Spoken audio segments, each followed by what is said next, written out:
ಜೀವನದಲ್ಲಿ ಒಮ್ಮೆಯಾದರೂ ಕನ್ನಡಿಯ ಮುಂದೆ ನಿಂತು ಅರೆ ನನಗೆ ವಯಸ್ಸೇ ಆಗಬಾರ್ದಿತ್ತು, ನಾನು ಯಾವತ್ತೂ ಹೀಗೆಯೇ ಯುವಕನಾಗಿ ಇರಬೇಕಿತ್ತು ಅಂತ ನಾವೆಲ್ಲರೂ ಅಂದ್ಕೊಂಡಿರ್ತೇವೆ ಅಲ್ವಾ?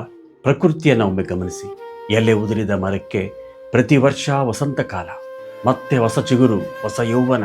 ಆದರೆ ಮನುಷ್ಯನಿಗೆ ಒಮ್ಮೆ ಕಳೆದ ಬಾಲ್ಯ, ಒಮ್ಮೆ ಕಳೆದ ಯೌವನ ಮತ್ತೆಂದೂ ತಿರುಗಿ ಬರುವುದೇ ಇಲ್ಲ.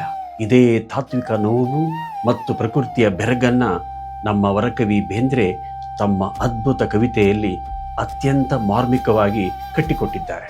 ಬನ್ನಿ, ಇಂದಿನ ವಿಡಿಯೋದಲ್ಲಿ ಕೇವಲ ಹಬ್ಬದ ಹಾಡಾಗಿರುವ ಯುಗ ಯುಗಾದಿ ಕಳೆದರೂ ಯುಗಾದಿ ಮರಳಿ ಬರುತ್ತಿದೆ ಕವಿತೆಯ ಹಿಂದಿರುವ ಬಹುಶಃ ನಮಗೆಲ್ಲ ತಿಳಿಯದ ಬಹುಮುಖ ಅರ್ಥಗಳನ್ನು ಒಳಹೊಕ್ಕು ನೋಡೋಣ.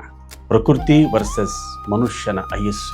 ಆರಂಭದಲ್ಲೇ ಬೇಂದ್ರೆಯವರು ಹೇಳುತ್ತಾರೆ, ಯುಗ ಯುಗಾದಿ ಕಳೆದರೂ ಯುಗಾದಿ ಮರಳಿ ಬರುತ್ತಿದೆ, ಹೊಸ ವರುಷಕ್ಕೆ ಹೊಸ ಹರುಷವ ಹೊಸತು ತರುತ್ತಿದೆ. ಅಂದರೆ ಎಷ್ಟೇ ಯುಗಗಳು ಕಳೆದರೂ ಯುಗಾದಿ ಮತ್ತೆ ಮತ್ತೆ ಬಂದು ಸಮಸ್ತ ಪ್ರಕೃತಿಗೆ ಪ್ರತಿ ವರ್ಷವೂ ಹೊಸ ಜನ್ಮ, ಹೊಸ ನೆಲೆ ನೀಡುತ್ತದೆ.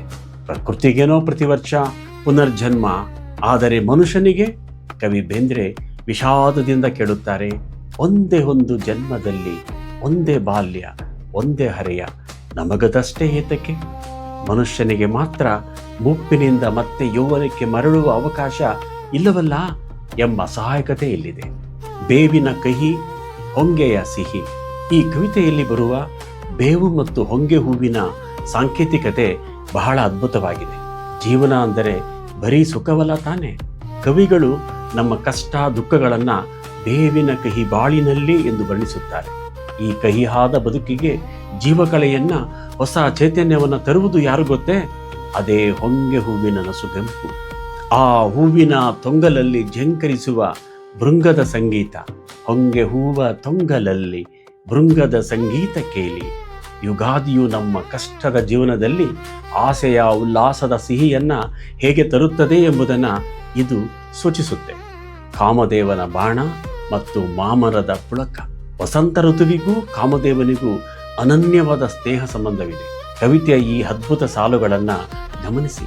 ಕಮ್ಮನೆ ಬಾಣಕ್ಕೆ ಸೋತು ಜುಮ್ಮನೆ ಮಾಮರವು ಹೂತು, ಕಾಮಗಾಗಿ ಕಾದಿದೆ. ಕಾಮದೇವನ ಬಿಲ್ಲಿಗೆ ಕಬ್ಬಿನ ಜಲ್ಲೆ ಹಾಗೂ ದುಂಬಿಗಳ ಹೆದೆ ಇರುತ್ತದೆ.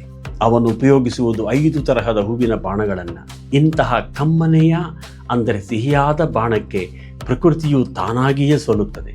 ಮನ್ಮಥನ ಬಾಣ ತಗುಲಿದ ತಕ್ಷಣ ಮಾವಿನ ಮರವು ಪುಳಕಗೊಂಡು ಜುಮ್ಮನೆ ಹೂವು ಬಿಟ್ಟು ಕಾಮದೇವನಿಗಾಗಿ ಕಾಯುತ್ತದೆ.